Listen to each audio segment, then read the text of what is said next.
જય માતાજી। મારું નામ સુરેશ કુમાર પોપટલાલ મહેતા। હું આ વાઘેશ્વરી મંદિરે પૂંજારી તરીકે સેવા આપું છું। અને આ માતાજીનો ઇતિહાસ એવો છે કે લગભગ 700-800 વર્ષ પહેલાં નરસિંહ મહેતા વંશજ કોઈ બ્રાહ્મણ પુત્ર માના ભક્ત હતા અને એ બહુ સેવા કરતા હતા। એ દરમિયાન એને સપનામાં આવીને માએ એને સંકેત આપેલો આ ગિરનાર પર્વત ઉપર, એટલે અત્યારે આપણે ત્યાં ઉપલા વાઘેશ્વરી મંદિર છે, ત્યાં માએ એને દર્શન આપ્યા।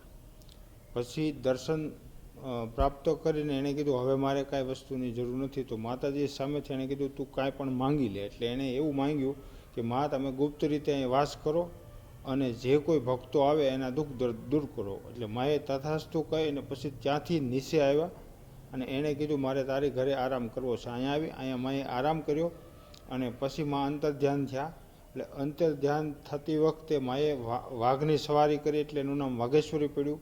આમ જુઓ તો આ માતાજી જગતજનની જગદંબા દુર્ગા ચંડી ચામુંડાનું રૂપ કહેવાય, મહિષાસુર મર્દની કહેવાય। અને મા એટલે શંકર પાર્વતીના જે પાર્વતી માતા છે એના જેવા આ બધા વંશજ એટલે એનો અંશ જ ગણાય। અને જેવા જેવા કામ કર્યા એવા એવા નામ પડ્યા।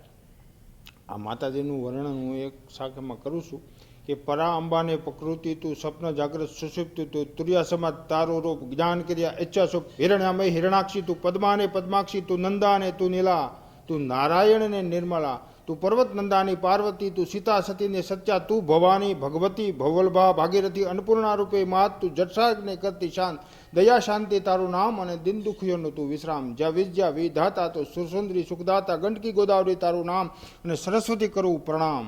જ્યાં વિદ્યા વિધાતા તો સુરસુંદરી ગંડકી ગોદાવરી સરસ્વતી કરું હું પ્રણામ। આ મા જગતજનની જગદંબા એ આ માનું પ્રાગટ્ય સ્થાન છે।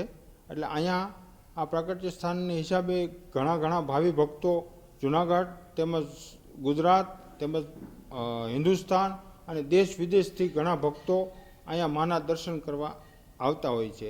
નવરાત્રિ દરમિયાન 4 નવરાત્રિ દરમિયાન અહીંયા ઉત્સવ થતા હોય છે, એમાં ઘણા ભાગ લેતા હોય છે।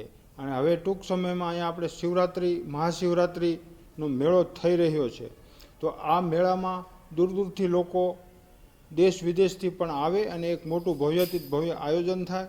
એમાં આપણા મુખ્યમંત્રી ઉપમુખ્યમંત્રી એનો ખાસ સાથ સહકાર અને એના વહીવટ હેઠળ આ બધું કાર્ય થઈ રહ્યું છે।